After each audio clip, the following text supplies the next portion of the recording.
저희 오늘 하이델베르그 유리문답 86문과 87문 저희들 함께 보도록 하겠습니다. 제가 86문의 문제를 읽겠습니다.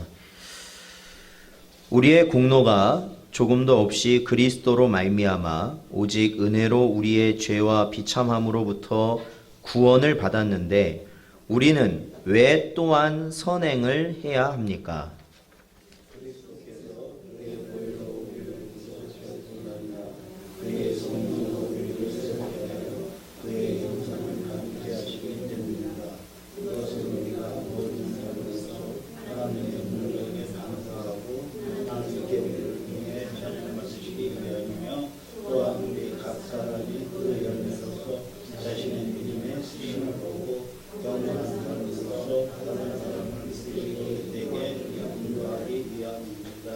아멘. 그렇습니다. 사실 우리가 항상 하는 믿음의 고백이 그거 아닙니까? 우리의 공로가 아니라 우리의 행위가 아니라 오로지 예수님의 은혜로 말미암은 것이다. 십자가로 말미암은 것이다. 그래서 우리의 구원은 우리의 행위나 우리의 노력이 단 1%도 들어가 있지 않다라는 겁니다. 아주 조금, 아주 미세한 것도 우리의 노력이 들어감으로 인해서 우리의 구원이 이루어진 것이 아니다. 그래서 우리 장로교 안에서의 우리의 고백은 바로 그겁니다. 바로 모든 구원의 주권은 누구에게 있냐면 하나님께 있다라는 겁니다. 그리고 그 인간들이 그 구원엔 어떠한 것도 관여하지 못한다라는 겁니다. 그래서 우리가 오전에도 저희들이 말씀을 통해 배웠지만 하나님께서 구원하시는 자는 어떤 자들이냐면 하나님이 택하신 자들이라는 거예요. 믿으십니까? 하나님이 택한 백성을 하나님은 구원하신다라는 겁니다. 그러니까 쉽게 말하면 초반에 신앙생활을 잘했어요. 정말로 누가 보든지 구원받은 사람처럼 아주 열심히 모든 면에서 성실히 잘했어요. 그런데 세월이 지나서 어느 한순간 그 사람이 어떤 일을 계기로 해서 교회를 안 나왔어요. 그러면 여러분 이 사람은 구원받은 사람일까요? 안 받은 사람일까요? 어떤 분들은 어떤 교단에서는 어떤 곳에서 어떤 교회에서는 이렇게도 가르친다고 그래요. 이 사람이 처음엔 구원을 받을 믿음이었는데 이제는 그 사람은 구원 받을 수 없는 모습이다라고 이야기를 합니다. 근데 이런 말은요 사실은 성경으로 보자면 적절치 않아요. 왜냐하면 하나님께서 언제 우리를 택하시냐면 창세전에 택하신다고 말씀하시잖아요. 여러분 믿으십니까? 아시죠? 우리를 언제 택하신다고요? 예수 그리스도 안에서 창세전에 택하신대요. 그럼 택함 받은 사람은 어떻게 되냐면 결국에는 그 사람이 궁극적으로 구원을 얻을까요? 못 얻을까요? 네, 얻게 된다라는 것이죠. 근데 그 택함 받은 사람의 인생이 항상 균일할까라는 것은 우리가 질문을 해봐야 되는 거예요. 그렇죠. 이 사람은 택한 사람이기 때문에 태어날 때부터 죽을 때까지 한순간도 그가 방황치 않고 하나님을 믿고 그렇게 살 수 있는가. 근데 인생들이 보면은 그렇지 못하잖아요. 그렇죠. 아마 이 자리에 아마 중직에 계신 분들, 저를 포함해서 우리 모두도 마찬가지일 거예요.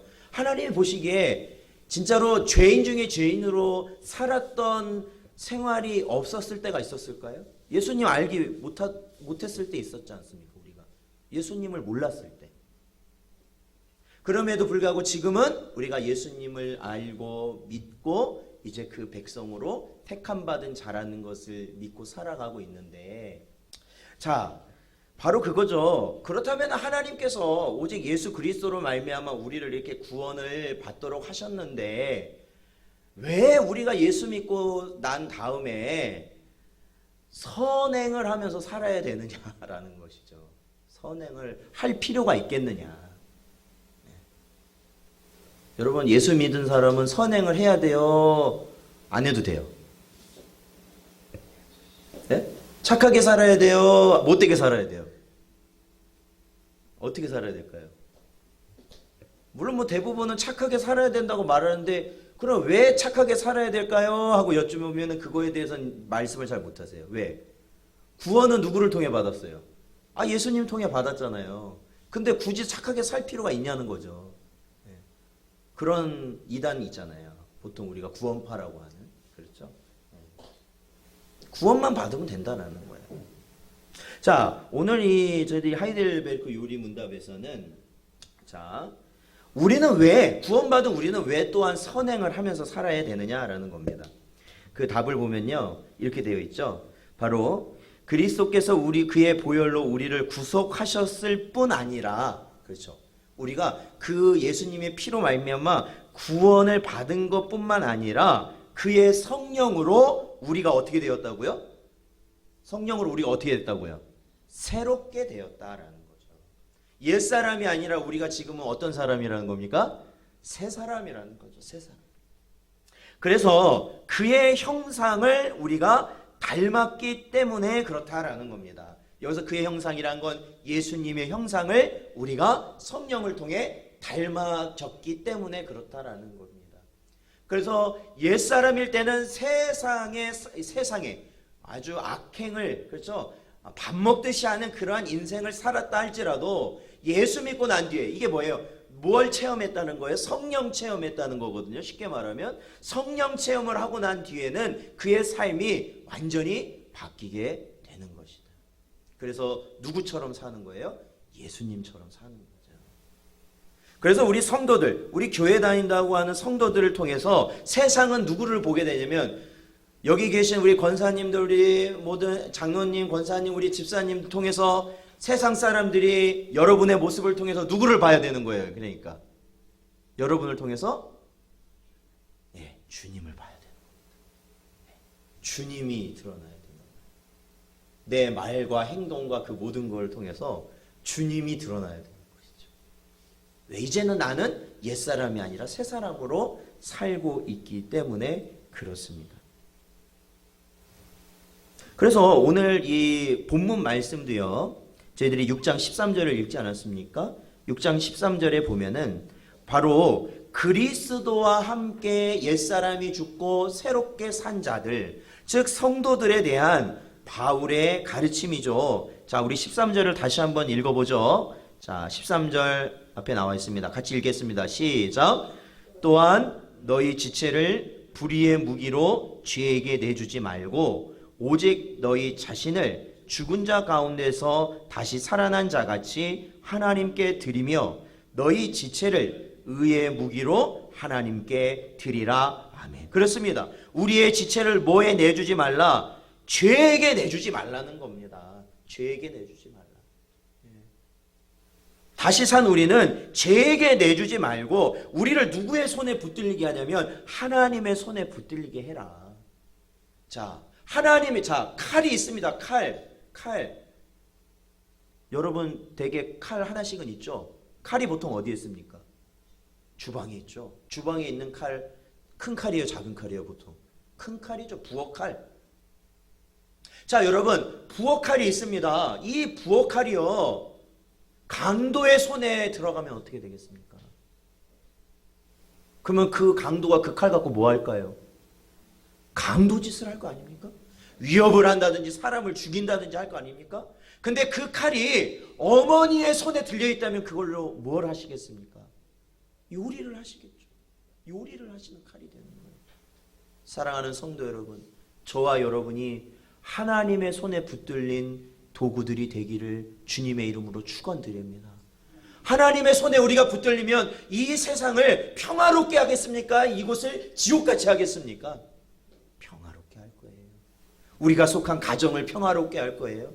우리가 속한 직장과 우리가 속한 그러한 공동체를 평화롭게 할 거예요. 우리에게 허락하신 이 교회를 평화롭게 할 것입니다. 하나님의 손에 붙들리시기를 바랍니다. 내 마음대로가 아니라 하나님의 손에 붙들려야 된다라는 겁니다. 자, 우리 마태복음 5장 16절을 같이 한번 읽어보겠습니다. 마태복음 5장 16절 말씀.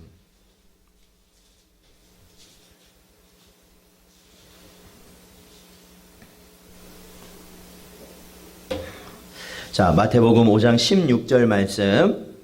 자, 같이 읽어보겠습니다. 시작. 이같이 너희 빛이 사람 앞에 비치게 하여 그들로 너희 착한 행실을 보고 하늘에 계신 너희 아버지께 영광을 돌리게 하라. 아멘. 또 하나 우리가 이 땅을 살면서 선행, 하나님의 백성들이 선행을 힘써야 되는 것은 이것을 통해서 누가 영광 받으신다고요? 하나님의 영광이, 하나님께 영광이 돌려진다는 것이죠. 여러분께 예수님의 모습을 발견했다라는 것은 여러분이 이 땅을 살면서 헌신을 했을 것이고, 여러분이 그 많은 일에 대해서 언제나 낮은 자의 모습으로 남들을 섬기며 살았을 때 세상은 여러분을 통해서 예수님의 모습을 볼 텐데, 바로 그 모습이 보여질 때 바로 누구에게 영광이 올려지냐면 하나님 아버지의 영광이 올려진다라는 것입니다. 반대로 우리가 우리의 모습을 통해서 예수님의 모습이 아니라 마귀의 모습을 사람들이 본다면 어떻게 될까요? 하나님의 영광이 가리는 것이죠. 하나님의 영광이 가리는 것이죠.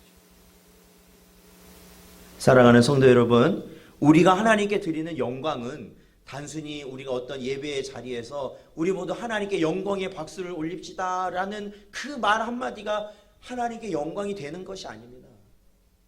그 말이 되어지기까지는 우리의 삶이 하나님의 영광 받으시기에 합당하신 삶이 되어야 된다. 사랑하는 성도 여러분, 여러분의 삶을 통해서 하나님의 영광 받으실 줄로 믿습니다. 그래서 힘쓰셔야 돼요. 어떠한 상황에서도 우리가 선함을 잃지 않도록, 선행을 잃지 않도록 힘써야 되는 것이 바로 저와 여러분이다라는 겁니다. 자, 우리 베드로후서도 한번 볼까요? 베드로후서 1장 10절입니다.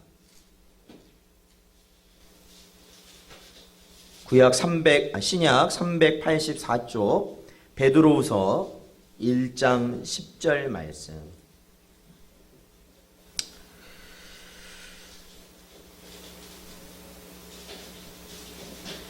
베드로후서 1장 10절 말씀 같이 읽어보겠습니다. 시작.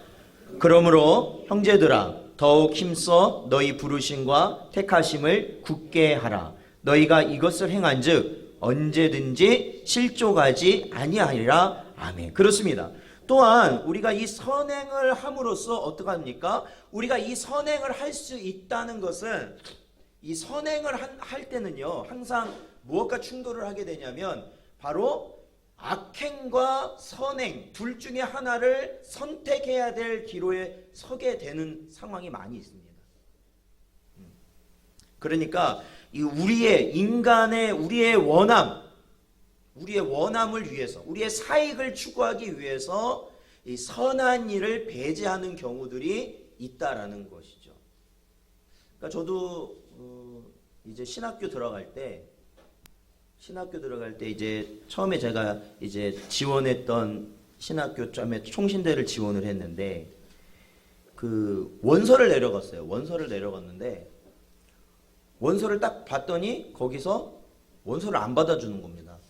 그래서 원서를 왜 안 받아주냐고 물어봤더니 저희 지역, 그러니까 제가 속한 교회 노회장님 그 지역 노회장님 전화번호가 다르대요. 자신들이 갖고 있는 전화번호와 제가 제출한 그 추천서에 있는 전화번호가 다르대요. 그래서 확인을 해보라는 겁니다, 저보고. 그래서 제가 분명히 가서 받았거든요. 근데 노회장 가서 받았는데 다르다고 그래서 제가 확인을 해보니까, 그 자리에서 확인을 해보니까 이 교단이 다른 거였어요. 쉽게 말하니까. 저는 아직도 그때 왜 그 목사님이 저를 그렇게 해주셨는지 잘 모르겠어요. 그러니까 제가 다녔던 교회는 총신대를 지원할 수가 없었던 거예요. 교단이 달라서. 이렇게 생각하면 목사님 어떻게 그런 것도 모르고 지원해, 이렇게 생각했지만 이 총신대 입시 요강에 보면 자격이 이 합동산하교회라고 돼 있어요. 교회에 출석하는 사람. 근데 제가 다녔던 교회 교단이 뭐였냐면 합동정통이었거든요. 그러니까 저는 그렇게 이해한 거예요. 합동산하니까 합동에 다 들어가잖아요. 그러니까 여기도 거기겠구나 라는 생각을 했죠. 당연히 그건 제가 그렇게 생각하면 맞아요. 근데 이 교단 목사님들이 그걸 모르면 어떡하십니까? 제가 그거 갖고 갔으면 제도야 여기는 지원을 할 수 없다 이렇게 얘기를 해주셔야잖아요. 가서 추천서를 다 받았고 왔다니까요. 제가 가가지고 총신대 넣는다고 하니까. 그래서 거기는 따로 있어요. 학교가, 넣을 수 있는 학교가. 그래서 갖고 왔더니 아니라는 거예요. 학교 가서 알았어요, 그거를. 지원하러 가서. 근데 제가 그래서 못 넣고 딱 돌아 나오는데 이제 거기서 이제 당시 1학년 선배죠. 당시 1학년 학생이 도우미를 해주고 있었어요. 거기 이제 입학생들. 근데 제 모습을 딱 보더니 왜 그러냐고, 왜 도로 나오냐고 그래서 제가 이러저런 얘기를 했더니 그분이 딱 들어가서 다시 원서라든지 그런 걸 다시 다 가지고 오시더라고요. 그러면서 저보고 그러는 거예요. 자기도 그랬는데 이걸 가지고 동네에 합동교단 교회 가서 담임 목사님께 추천서를 좀 써달라고 해라. 그래서 다시 지원을 해라. 그러면 된다. 그러면 된다. 이제 그래서 그걸 받았습니다. 근데 그 추천서 내용 중에 뭐가 있냐면 최근 3년간 이 교회에서 어떤 봉사를 하고 뭘 하고 이런 게 있습니다. 추천 내용에. 근데 만약에 제가 그 교회 다니지도 않는 제가 이 총신대를 들어간다는 이유 하나만 가지고 제 동네 가서 그거를 써달라고 하면, 아니 그 목사님이 무슨 영성이 있으시고 막 그래서 막 집통계시를 받지 않은 이상은 어떻게 쓰셔야 돼요, 그거를? 어떻게 쓰셔야 돼요? 솔직하게. 거짓말로 쓰셔야 하잖아요. 3년치를 무려. 무려 3년치를 쓰셔야 되는 거예요. 제가 그래서 그때 포기를 했어요, 사실은. 포기를 하고 학교를 지원을 안 했는데, 우리가 그럴 수 있어요. 우리가 그럴 수 있어요. 이 정도면 더 큰 이익이 있으니까. 그래. 더 큰 이익이 있으니까. 우리 가정에 더 큰 이익이 있으니까. 우리 교회에 더 큰 이익이 있으니까. 나의 자신에게 더 큰 이익이 있으니까 이거 하나는 그냥, 이거는 별거 아니니까 그냥 넘어가자. 이거 하나는 약간 이게 좀 불법인 것 같지만 그래도 이거 하나는 그냥 덮어두고 그 뒤에 있을 큰 것을, 큰 그림을 보고 이거 하나는 넘어가자 라고 했다면, 저는 아직도 그래서 그때 상황을 너무 감사한 거는, 그때 만약에 제가 그렇게 그거를 넘어가서 제가 했었다면 그 학교가 됐을런지 안 됐을런지는 모르겠지만 내가 어디서 하나님 말씀대로 자신 있게 말할 수는 없었을 것 같다라는 생각을 해요. 지금도. 그러니까 저한테 그런 추천서 부탁은 하지 마세요. 혹시라도. 자, 왜냐하면 그게 진짜 우리는요, 그거 조심하셔야 돼요. 그러니까 우리가 뭐 세금 내잖아요. 세금 내는 거 조심하셔야 돼요. 어떤 다른 사람이 다 했으니까 우리도 그렇게 하면 된다? 그거 조심하셔야 됩니다. 그게 조금만 우회적으로 하고 그러면 조금 우리가 더 이익을 보는 길이 있다고 생각하셔서 그렇게 하는 경우들이 종종 있는데, 그거 조심하셔야 돼요. 그거는 우리가 이 사람 앞에서 조심해야 하는 게 아니라 중요한 건 하나님 앞에서. 그건 잘못된 거잖아요. 그런 거를 우리가 혹시 모르고라도 해왔다면 그거를 하나하나 청산해 나가는 것이 성도의 삶인 거예요. 그게 정직한 자의 삶이 되는 거고요. 바로 그걸 통해서 내가 이런 거를 하나님 앞에서 바로잡기 위해서 이거를 하는구나. 그러면 내가 어떤 사람이라는 증거가 되냐면 내 안에 성령님이 계시다는 증거가 되는 겁니다. 내 안에. 그런 증거를 항상 누리시는 여러분 되시기를 축원드립니다. 자, 우리 베드로전서도 한번 보겠습니다. 베드로전서 3장. 베드로전서 3장 1절 2절 말씀입니다.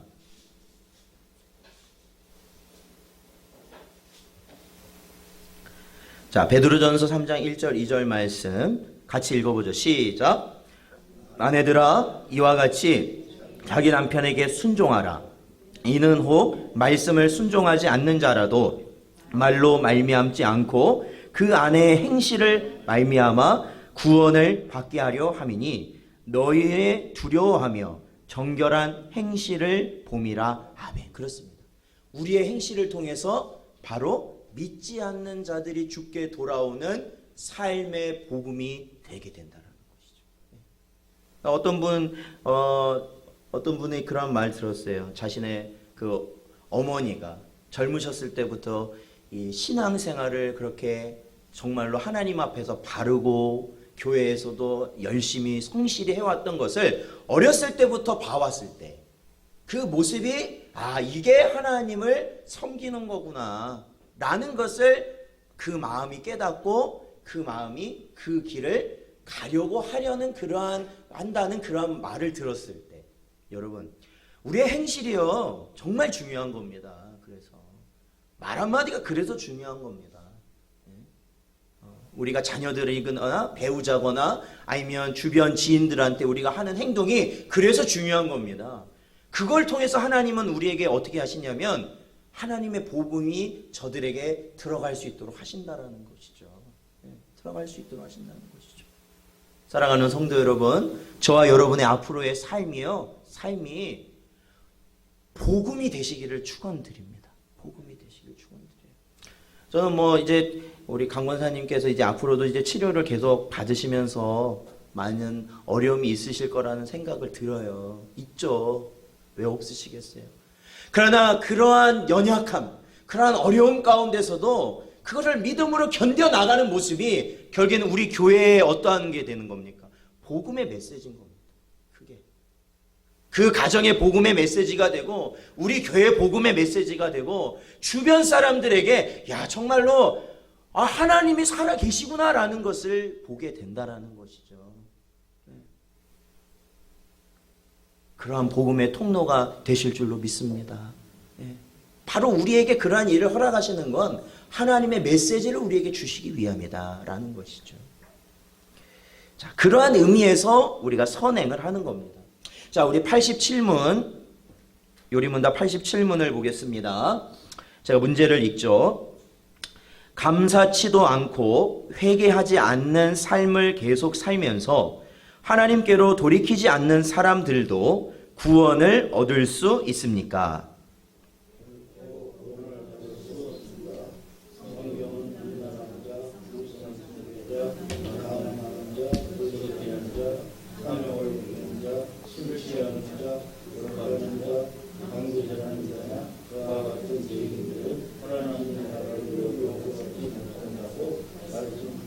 아멘. 그렇습니다.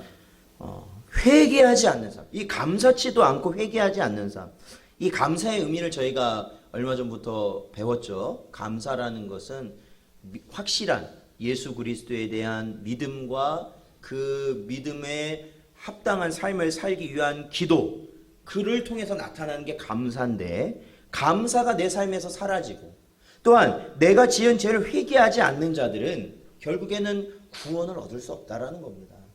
자, 우리 갈라디아서를 한번 보죠. 갈라디아서 5장 19절부터 21절까지 말씀입니다.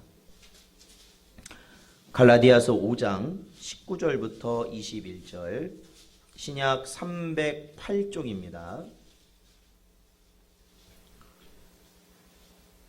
19절부터 21절. 자, 찾으셨으면 한 목소리로 봉독하겠습니다. 육체의 일은 분명하니 곧 음행과 더러운 것과 호색과 우상 숭배와 주술과 원수 맺는 것과 분쟁과 시기와 분냄과 당짓는 것과 분열함과 이단과 투기와 술취함과 방탕함과 또 그와 같은 것들이라. 전에 너희에게 경계한 것 같이 경계하노니 이런 일을 하는 자들은 하나님의 나라를 유업으로 받지 못할 것이요. 아멘. 그렇습니다. 사랑하는 성도 여러분, 이 갈라디아서 말씀에서는 아주 분명하게 이야기를 하고 있습니다. 아까 오전에도 저희들이 말씀드렸지만 이 육체의 일이라는 게 결국 뭐냐면 음녀의 미혹에 빠지는 길입니다. 쉽게 말하면. 여기서 말하는 육체의 일에 우리가 전념하게 되는 것은 이 음녀의 미혹에 빠져서 우리가 결국엔 멸망의 길을 가는 거죠. 그래서 분명히 이야기하고 있죠. 이러한 자들은 하나님의 나라를 유업으로 받지 못하는 자가 된다라는 겁니다. 그러니까 사랑하는 성도 여러분, 우리가 이 선행이라는 것, 우리가 하나님의 형상대로 우리가 예수 그리스도의 형상을 닮음으로 말미암아 선행의 길을 걷지 않는 건 결국에는 어떤 길을 가겠다는 겁니까? 바로 육체의 일을 우리가 탐닉하며 살겠다는 거 아니겠어요? 그렇다면 그들에게는 어떻게 되겠다는 거예요? 하나님의 영원한 기업이 그들에게는 없다라는 겁니다. 그렇다면 여러분, 우리가 이 마지막 때를 살아갈 때 정말로 준비해야 되는 건 그겁니다.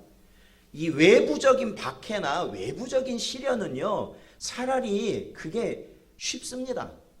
뭐보다 쉽냐면 우리 안에서 나타나는 죄 본성보다는 이기기가 쉽다라는 거예요. 우리 안에서. 그렇죠. 남들이 없을 때 내 모습에서, 내 안에서 드러나는 모든 악한 것들을 이기보다는 쉽다라는 거예요. 그렇다면 저와 여러분이 어떠한 삶을 추구하며 살아야 되느냐? 그것은 저희들이 읽은 갈라디아서 5장 22절부터 나오는 성령의 열매가 우리 안에 맺혀지도록 언제나 간구하며 살아가는 것이다. 성령의 열매. 내 자신이 언제나 성령의 열매 가운데 살아가야 하고, 우리의 가정이 성령의 열매 가운데 그 열매를 맺히며 살아가야 되고, 우리의 교회가 성령의 열매가 맺어지는 교회가 되어야 하고, 우리 모든 사람들이 성령의 열매 가운데 살아가는 그러한 모습을 우리는 추구하고 살아가야 돼요. 그것이 누가 원하는 것일까? 하나님이 원하시는 우리의 삶이 된다라는 것이죠. 사랑하는 성도 여러분, 우리가 이제 한 주간 이제 추수감사주의를 기다리며 또한 우리가 성찬식을 기다리며 이 한 주간을 보냅니다. 이 한 주간 많은 일들이 있을 겁니다. 정말로 여태까지 겪어보지 못한 일이 일어날 수도 있습니다. 그럼에도 불구하고 그 가운데 우리의 모습이 하나님의 복음의 메시지가 될 수 있고, 또한 우리의 심령이 성령의 열매가 가득하여 하나님과 모든 주변에 있는 자들에게 하나님의 영광이 돌려지게 하는 은혜가 있으시기를 주님의 이름으로 축원드립니다.